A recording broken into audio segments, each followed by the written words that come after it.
ಒಂದು ಕಾಲದಲ್ಲಿ ಕನ್ನಡ ಫಿಲಂ ಇಂಡಸ್ಟ್ರಿಯಲ್ಲಿ ಬಾಕ್ಸ್ ಆಫೀಸ್ ಸುಲ್ತಾನ ಮತ್ತು ಆ ಸಾಮ್ರಾಜ್ಯವನ್ನ ಆಳಿದ ಕೋಟ್ಯಾಂತರ ಅಭಿಮಾನಿಗಳ ಹೃದಯದಲ್ಲಿ ಡಿ ಬಾಸ್ ಎನಿಸಿಕೊಂಡು ರಾಜನಂತೆ ಮೆರೆದ ನಟ ಅವ್ರ ಜೀವನದಲ್ಲಿ ಇವತ್ತು ವಿಧಿಯಾಟ ಯಾವ ರೀತಿಯ ತಿರುವು ಪಡೆದುಕೊಂಡಿದೆ ಎಂಬುದನ್ನ ಯೋಚಿಸಿದ್ರೆ ಮನುಷ್ಯನ ಜೀವನ ಎಷ್ಟೇ ಹಾರಾಡಿದ್ರು ಟೈಮ್ ಕೆಟ್ಟರೆ ಏನು ಬೇಕಾದರೂ ಆಗೋಗುತ್ತೆ ಅನ್ನೋದಕ್ಕೆ ಸಾಕ್ಷಿ ಅನ್ನಿಸ್ತದೆ. ರೇಣುಕಾಸ್ವಾಮಿ ಕೊಲೆ ಪ್ರಕರಣ ಎಂಬ ಕರಾಳ ನೆರಳು ದರ್ಶನ್ ಅವರ ಇಡೀ ವೃತ್ತಿ ಜೀವನವನ್ನ, ಅವರ ಅಪಾರ ಜನಪ್ರಿಯತೆಯನ್ನ ಮತ್ತು ಅವರ ವೈಯಕ್ತಿಕ ಬದುಕನ್ನ ಯಾವ ಹಂತಕ್ಕೆ ಕೊಂಡೊಯ್ದಿದೆ ಎಂಬುದು ಇವತ್ತು ಕೇವಲ ಒಂದು ಸಿನಿಮಾ ತಾರೆಯ ಕಥೆಯಾಗಿ ಉಳಿದಿಲ್ಲ, ಬದಲಿಗೆ ಇದು ಅಧಿಕಾರ, ಅಹಂಕಾರ, ಕುರುಡು ಅಭಿಮಾನ ಮತ್ತು ಕಾನೂನಿನ ಕಠಿಣ ಮುಖದ ಒಂದು ಮಹಾ ಘರ್ಷಣೆಗೆ ಸಾಕ್ಷಿಯಾಗಿದೆ.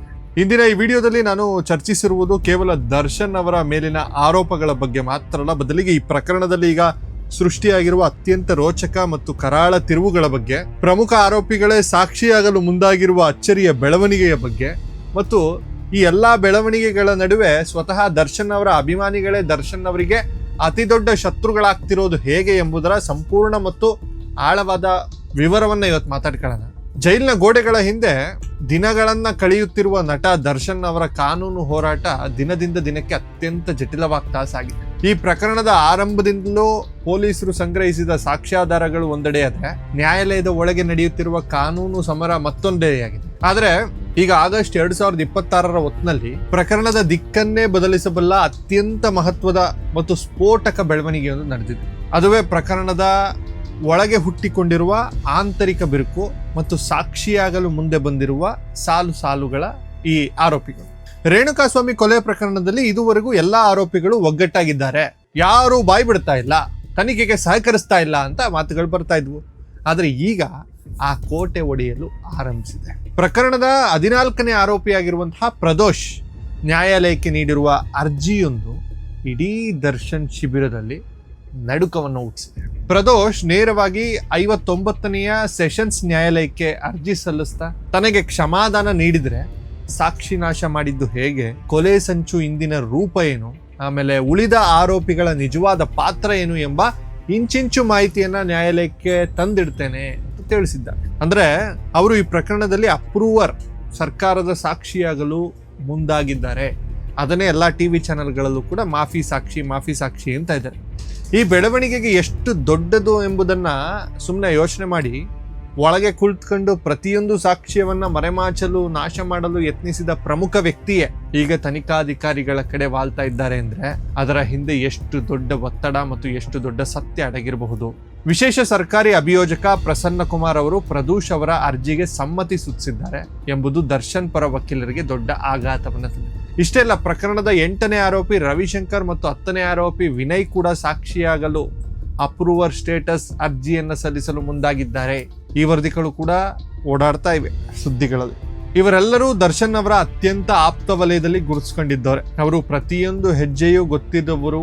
ಅಂತವರೇ ಈಗ ಕಾನೂನಿನ ರಕ್ಷಣೆಗಾಗಿ ಸತ್ಯವನ್ನ ಬಾಯ್ಬಿಡಲು ಮುಂದಾಗಿದ್ದಾರೆ ಅಂದ್ರೆ ಇದರರ್ಥ ದರ್ಶನ್ ಅವರ ಮೇಲಿನ ಕಾನೂನು ಕುಣಿಕೆ ಎಷ್ಟು ಬಿಗಿಯಾಗಿದೆ ಎಂಬುದು ಸ್ಪಷ್ಟವಾಗ್ತಾ ಇದೆ. ಇಲ್ಲಿ ಮತ್ತೊಂದು ಗಮನಾರ್ಹ ಅಂಶವೆಂದ್ರೆ, ಪ್ರದೋಷ್ ಅವರು ನ್ಯಾಯಾಲಯಕ್ಕೆ ಸಲ್ಲಿಸಿರುವ ಅರ್ಜಿಯಲ್ಲಿ ತಮಗೆ ಪರಪ್ಪನ ಅಗ್ರಹಾರ ಜೈಲಿನಲ್ಲಿ ನಟ ದರ್ಶನ್ ಮತ್ತು ಇತರರ ಜೊತೆ ಇರುವುದರಿಂದ ಪ್ರಾಣ ಭಯವಿದೆ, ಬೆದರಿಕೆ ಇದೆ, ನನಗೆ ಹೊಡಿತಾ ಇದ್ದಾರೆ ಅಂತ ಆರೋಪಿಸಿದ್ದಾರೆ. ತನಗೆ ಪ್ರತ್ಯೇಕ ಸೆಲ್ ನೀಡಬೇಕು ಮತ್ತು ವಿಚಾರಣೆ ವೇಳೆ ಪ್ರತ್ಯೇಕವಾಗಿ ಹಾಜರುಪಡಿಸಬೇಕು, ಇದು ಅವ್ರು ಕೋರಿರುವಂತಹ ವಿಚಾರ.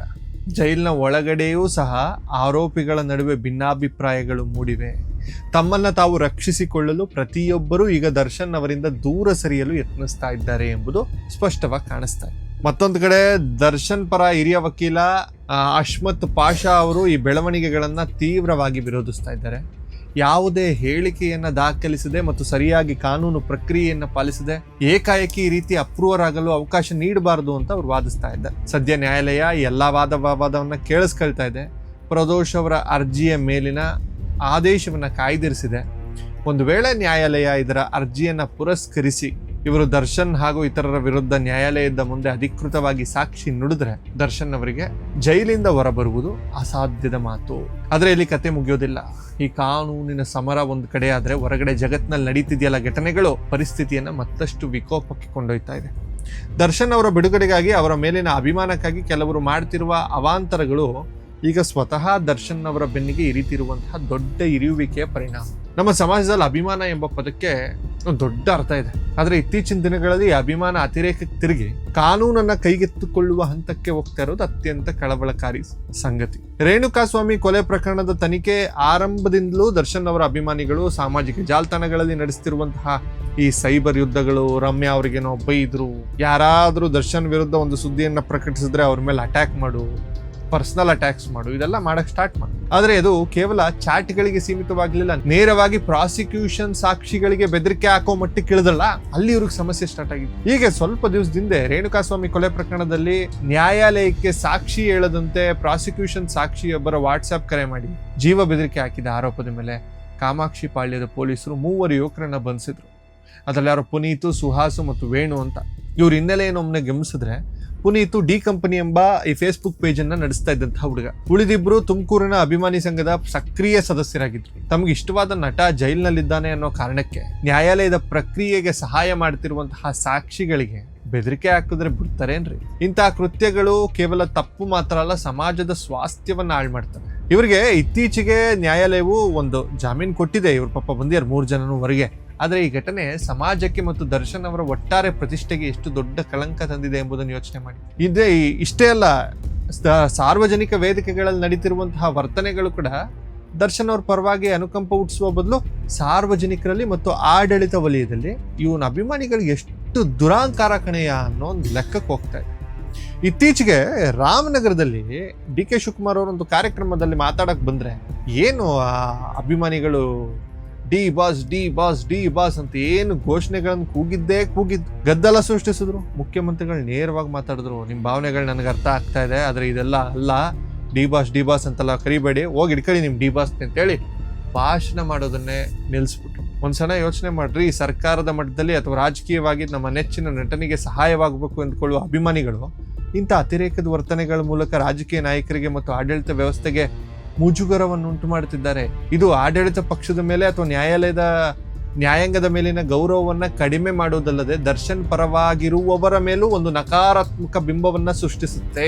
ದರ್ಶನ್ ಅಭಿಮಾನಿಗಳು ಇದೇ ಕ್ಯಾಟಗರಿ ಅವರು ಅಂತ ಜನರು ಮಾತಾಡಕ್ ಸ್ಟಾರ್ಟ್ ಮಾಡ್ತಾರೆ. ನಿಮ್ಗೆ ಅನ್ಸ್ಕೊಳ್ಬೇಕಾ? ಈ ಎಲ್ಲಾ ಬೆಳವಣಿಗೆಗಳನ್ನ ಸೂಕ್ಷ್ಮವಾಗಿ ಗಮನಿಸ್ತಾ ಇದ್ರೆ ಕಾನೂನು ತಜ್ಞರು ಮತ್ತು ಹಿರಿಯ ವಕೀಲರು ಒಂದು ಗಂಭೀರವಾದ ಪ್ರಶ್ನೆಯನ್ನು ಎತ್ತಾ ಇದ್ದಾರೆ. ಅಭಿಮಾನಿಗಳೇ ದರ್ಶನ್ ಅವರ ಅತಿ ದೊಡ್ಡ ಶತ್ರುಗಳಾಗ್ತಾ ಇದ್ದಾರೆ. ಈ ಪ್ರಶ್ನೆ ಇವತ್ತು ಪ್ರತಿಯೊಬ್ಬರು ಯೋಚಿಸಬೇಕಾದ ಪರಿಸ್ಥಿತಿ ಬಂದಿದೆ. ದರ್ಶನ್ ಅವರಿಗೆ ಜಾಮೀನು ಕೋರಿ ಅವರ ಪರ ವಕೀಲರು ನ್ಯಾಯಾಲಯಕ್ಕೆ ಅರ್ಜಿ ಸಲ್ಲಿಸಿದಾಗೆಲ್ಲ ಪ್ರಾಸಿಕ್ಯೂಷನ್ ಕಡೆಯವರು ಅತ್ಯಂತ ಬಲವಾದ ವಾದವನ್ನು ಮಂಡಿಸಲು ಇಂತಹ ಘಟನೆಗಳನ್ನ ಕಾರಣವಾಗ್ತಾ ಇದ್ದಾರೆ. ಇಲ್ಲ, ಸುಮ್ಮನೆ ಒಂದು ಎಕ್ಸಾಂಪಲ್ ಕೊಡ್ತೀನಿ ನೋಡಿ. ದರ್ಶನ್ ಯಾವುದೋ ಒಂದು ಕಾರಣಕ್ಕೆ ಜೈಲಿನೊಳಗೆ ಏನೋ ಸಿಗರೇಟ್ ಸೇರ್ತಾ ಇದ್ರು, ಧೂಮಪಾನ ಮಾಡ್ತಾ ಇದ್ರು ಅಂತ ಹೇಳಿ ಅವ್ರ ಫೋಟೋ ಬರುತ್ತವರೆಗೆ. ಅದನ್ನ ವೈರಲ್ ಮಾಡಿದವ್ರು ಯಾರು? ನಮ್ಮ ಬಾಸ್ ಎಲ್ಲಿದ್ರು, ಬಾಸೆ ನೋಡಿ ಕಿಂಗ್ ಅಂದ್ಬಿಟ್ಟು ವೈರಲ್ ಮಾಡಿದ್ರು, ಒಳಗಾಕ್ಸಿ ಅದನ್ನು ಇಲ್ದಂಗೆ ಮಾಡಿದ್ರು. ನೆಕ್ಸ್ಟು ನಿಮ್ಮ ಬಾಸು ಯಾರ ಜೊತೆನೋ ವಿಡಿಯೋ ಕಾಲಲ್ಲಿ ಮಾತಾಡೋದು, ಆ ವಿಡಿಯೋನ ಹಾಕಿ ನಮ್ಮ ಬಾಸ್ ಎಲ್ಲಿದ್ರು ಬಾಸೆ ಅಂತ ತಿರ್ಗಿ ಅದನ್ನು ಹಾಕಿ ವಾಟ್ಸಪ್ ಮೂಲಕ ಜೀವ ಬೆದರಿಕೆ, ಡಿ ಕಂಪನಿ ಹೆಸರಲ್ಲಿ ಬೆದರಿಕೆ. ಇಂತಹ ಪರಿಸ್ಥಿತಿಯಲ್ಲಿ ಆರೋಪಿಗೆ ಜಾಮೀನು ನೀಡಿ ಹೊರಗೆ ಬಿಟ್ರೆ ಅವ್ರು ಖಂಡಿತವಾಗಿಯೂ ಪ್ರಮುಖ ಸಾಕ್ಷಿಗಳನ್ನ ನಾಶ ಮಾಡ್ತಾರೆ ಅಂತ ಅಲ್ಲಿನ ವಕೀಲರು ವಾದ ಮಾಡ್ತಾ ಇದ್ದಾರೆ, ಪ್ರಾಸಿಕ್ಯೂಷನ್ ವಕೀಲರು. ಒಮ್ಮೆ ಯೋಚನೆ ಮಾಡಿ, ಪ್ರಾಸಿಕ್ಯೂಷನ್ಗೆ ಇಷ್ಟು ಪ್ರಬಲವಾದ ಅಸ್ತ್ರವನ್ನ ಬೇರೆ ಯಾರು ಕೊಡಲು ಸಾಧ್ಯ? ಎದುರಾಳಿಗಳಿಗೆ ಹೋರಾಟ ಮಾಡಲು ಸುಲಭವಾದ ದಾರಿಯನ್ನ ಅಭಿಮಾನಿಗಳೇ ತಮ್ಮ ಅತಿರೇಕದ ವರ್ತನೆಗಳಿಂದ ಮಾಡಿಕೊಡ್ತಾ ಇದ್ದಾರೆ. ದರ್ಶನ್ ಅವರ ಜೈಲು ವಾಸದನ್ನ ದೀರ್ಘವಾಗಿಸಲು ಬೇರೆ ಶತ್ರುಗಳು ಬೇಕಾಗಿಲ್ಲ. ಅವರ ಹೆಸರನ್ನ ದುರುಪಯೋಗಿಸಿಕೊಂಡು ಕಾನೂನನ್ನ ಕೈಗೆತ್ತಿಕೊಳ್ಳುತ್ತಿರುವ ಅತಿ ಉತ್ಸಾಹಿ ಅಭಿಮಾನಿಗಳೇ ಸಾಕು. ನ್ಯಾಯಾಲಯದ ದೃಷ್ಟಿಯಲ್ಲಿ ಒಬ್ಬ ವ್ಯಕ್ತಿ ಜಾಮೀನು ಸಿಗಬೇಕಾದ್ರೆ ಆ ವ್ಯಕ್ತಿಯಿಂದ ಸಮಾಜಕ್ಕೆ ಅಥವಾ ಸಾಕ್ಷಿಗಳಿಗೆ ಯಾವುದೇ ಅಪಾಯವಿಲ್ಲ ಎಂಬ ನಂಬಿಕೆ ಹುಟ್ಟಬೇಕು. ಆದರೆ ಹೊರಗಡೆ ನಡೀತಿರೋ ಈ ಘಟನೆಗಳು, ಬೆದರಿಕೆ ಕರೆಗಳು, ಸಾರ್ವಜನಿಕ ಸಭೆಗಳಲ್ಲಿನ ಗದ್ದಲಗಳು ನ್ಯಾಯಾಧೀಶರ ಮನಸ್ಸಿನಲ್ಲಿ ದರ್ಶನ್ ಅವರ ಮೇಲಿನ ಪ್ರಭಾವವನ್ನ ನೆಗೆಟಿವ್ ಅಭಿಪ್ರಾಯ ಮೂಡಿಸುತ್ತೆ. ಆರೋಪಿ ಹೊರಬಂದ್ರೆ ಇವರ ಪಡೆ ಮತ್ತಷ್ಟು ಅಶಾಂತಿ ಸೃಷ್ಟಿಸಬಹುದು ಎಂಬ ಆತಂಕ ಕಾನೂನು ವ್ಯವಸ್ಥೆಯಲ್ಲೂ ಇರುತ್ತೆ. ಇದು ನೇರವಾಗಿ ದರ್ಶನ್ ಅವರ ಜಾಮೀನು ಅರ್ಜಿಗಳು ತಿರಸ್ಕಾರಕ್ಕೆ ಮತ್ತು ವಿಳಂಬಕ್ಕೆ ಪ್ರಮುಖ ಕಾರಣವಾಗಬಹುದು. ಪೊಲೀಸ್ ಇಲಾಖೆಯಂತೂ ಈ ವಿಚಾರದಲ್ಲಿ ಅತ್ಯಂತ ಕಟ್ಟುನಿಟ್ಟಿನ ನಿಲುವು ತಾಳಿದೆ. ಡಿ ಬಾಸ್ ಹೆಸರಿನಲ್ಲಿ ಸೋಷಿಯಲ್ ಮೀಡಿಯಾದಲ್ಲಿ ಯಾರು ಬೆದರಿಕೆ ಆಗ್ತಿದ್ದಾರೆ, ಯಾವೆಲ್ಲ ಫ್ಯಾನ್ ಪೇಜ್ಗಳು ದ್ವೇಷವನ್ನ ಬಿತ್ತಾ ಇವೆ, ಎಲ್ಲಿಯಾದರೂ ಸಾಕ್ಷಿಗಳಿಗೆ ಹಣದ ಆಮಿಷ ಒಡ್ಲಾಗ್ತಿದೆಯೇ ಎಂಬುದರ ಬಗ್ಗೆ ಸೈಬರ್ ಕ್ರೈಮ್ ವಿಭಾಗದ ಪೊಲೀಸರು ಅದ್ದಿನ ಕಣ್ಣಿಟ್ಟಿದ್ದಾರೆ. ಪ್ರತಿಯೊಂದು ವಾಟ್ಸ್ಆಪ್ ಗ್ರೂಪ್, ಪ್ರತಿಯೊಂದು ಫೇಸ್ಬುಕ್ ಪೋಸ್ಟ್ ಈಗ ತನಿಖೆಯ ಪರದೆಯಲ್ಲಿದೆ. ಅಭಿಮಾನಿಗಳು ರಕ್ಷಣೆಯ ಹೆಸರಿನಲ್ಲಿ ಮಾಡುವ ಸಣ್ಣ ತಪ್ಪು ಕೂಡ ಇಂದು ದರ್ಶನ್ ಅವರ ಪರವಾಗಿ ವಾದಿಸುವ ವಕೀಲರಿಗೆ ದೊಡ್ಡ ತಲೆನೋವಾಗಿ ಪರಿಣಮಿಸ್ತಾ ಇದೆ. ಸಿನಿಮಾ ರಂಗದಲ್ಲಿ ಸ್ಟಾರ್ಡಮ್ ಎನ್ನುವುದು ಕೇವಲ ತೆರೆ ಮೇಲಿನ ಗ್ಲಾಮರ್ ಅಲ್ಲ, ಅದೊಂದು ದೊಡ್ಡ ಜವಾಬ್ದಾರಿ. ನಟನೊಬ್ಬ ಯಶಸ್ಸಿನ ಉತ್ತುಂಗದಲ್ಲಿದ್ದಾಗ ಆತನನ್ನು ಹೊಗಳುವ ಕೈಗಳೇ ಆತ ಕಷ್ಟದಲ್ಲಿದ್ದಾಗ ಆತನಿಗೆ ಮುಳುಗಿಸುವ ಪರಿಸ್ಥಿತಿಯನ್ನು ಬರೆಸುತ್ತೆ. ಅದಕ್ಕಿಂತ ದೊಡ್ಡ ವಿಪರ್ಯಾಸ ಮತ್ತೊಂದಿಲ್ಲ. ದರ್ಶನ್ ಅವರ ಪ್ರಕರಣದಲ್ಲಿ ಇವತ್ತು ಅದೇ ಆಗ್ತಾ ಇದೆ. ತಾವು ಮಾಡ್ತಿರುವ ಕೆಲಸದಿಂದ ತಮ್ಮ ನೆಚ್ಚಿನ ನಟನಿಗೆ ಸಹಾಯವಾಗ್ತಿದೆ ಎಂದುಕೊಳ್ತಿರುವ ಅಭಿಮಾನಿಗಳು ವಾಸ್ತವದಲ್ಲಿ ದರ್ಶನ್ ಅವರ ಬಿಡುಗಡೆಯ ದಾರಿಯಲ್ಲಿ ದೊಡ್ಡ ದೊಡ್ಡ ಮುಳ್ಳುಗಳಾಗಿ ನಿಂತಿದ್ದಾರೆ. ಒಂದು ಕಡೆ ಪ್ರಕರಣದ ಪ್ರಮುಖ ಆರೋಪಿಗಳೇ ಅಪ್ರೂವರ್ ಆಗಲು ಸರತಿ ಸಾಲಿನಲ್ಲಿ ನಿಂತಿರೋದು ಕಾನೂನಾತ್ಮಕವಾಗಿ ದರ್ಶನ್ ಅವರ ಬದುಕಿಗೆ ಎದುರಾಗ್ತಿರುವ ದೊಡ್ಡ ಗುಡುಗಾದ್ರೆ, ಮತ್ತೊಂದು ಕಡೆ ಹೊರಗಡೆ ಅಭಿಮಾನಿಗಳು ತೋರ್ತಿರುವ ಆಕ್ರಮಣಕಾರಿ ವರ್ತನೆ ನ್ಯಾಯಾಲಯದಲ್ಲಿ ಅವರ ವಾದದ ಬಲವನ್ನು ಕುಂದಿಸ್ತಾ ಇದೆ. ಕಾನೂನು ತನ್ನದೇ ಆದ ಹಾದಿಯಲ್ಲಿ ಸಾಗುತ್ತಾ ಇದೆ. ಅಲ್ಲಿ ಭಾವನೆಗಳಿಗೆ ಜಾಗವಿರೋದಿಲ್ಲ, ಕೇವಲ ಸಾಕ್ಷ್ಯಗಳು ಮತ್ತು ವಾದಗಳಿಗೆ ಮಾತ್ರ ಬೆಲೆ ಇರುತ್ತೆ. ಈ ಕಠಿಣ ಸತ್ಯವನ್ನು ಅಭಿಮಾನಿಗಳು ಎಷ್ಟು ಬೇಗ ಅರ್ಥ ಮಾಡ್ಕೊಳ್ತಿರೋ ಅಷ್ಟು ಒಳ್ಳೆಯದು. ಇಂದಿನ ಈ ವಿಚಾರದಲ್ಲಿ ನಾನು ನೋಡಿದಂತೆ ರೇಣುಕಾಸ್ವಾಮಿ ಕೊಲೆ ಪ್ರಕರಣವು ಇಂದು ಒಂದು ನಿರ್ಣಾಯಕ ಘಟ್ಟ ತಲುಪ್ತಾ ಇದೆ. ಆಗಸ್ಟ್ ತಿಂಗಳ ಈ ದಿನಗಳಲ್ಲಿ ನ್ಯಾಯಾಲಯ ನೀಡಲಿರುವ ತೀರ್ಪುಗಳು ಮುಂದಿನ ಬೆಳವಣಿಗೆಗಳ ಬಗ್ಗೆ ದರ್ಶನ್ ಅವರ ಭವಿಷ್ಯವನ್ನು ನಿರ್ಧರಿಸುವಲ್ಲಿ ಪ್ರಮುಖ ಪಾತ್ರ ವಹಿಸಲಿದೆ. ಕಾನೂನು ಎಲ್ರಿಗೂ ಒಂದೇ ಮತ್ತು ತಪ್ಪು ಮಾಡಿದವ್ರಿಗೆ ಶಿಕ್ಷೆ ಖಂಡಿತ ಎಂಬುದು ನಮ್ಮ ಸಂವಿಧಾನದ ಮೂಲ ತತ್ವ. ಈ ಸಂಪೂರ್ಣ ಪ್ರಕರಣದ ಕುರಿತು ನಿಮ್ಮ ಅನಿಸಿಕೆ ಏನು ಕಮೆಂಟ್ನಲ್ಲಿ ತಿಳಿಸಿ, ಮತ್ತು ಇಂತಹ ಮತ್ತಷ್ಟು ಆಳವಾದ ಮತ್ತು ರೋಚಕ ವಿಶ್ಲೇಷಣೆಗಳಿಗಾಗಿ ನಮ್ಮ ಚಾನಲನ್ನು ಸಬ್ಸ್ಕ್ರೈಬ್ ಮಾಡಿ ಬೆಂಬಲಿಸಿ. ಎಲ್ರಿಗೂ ಒಳ್ಳೆಯದಾಗಲಿ. ನಮಸ್ಕಾರ, ಧನ್ಯವಾದಗಳು.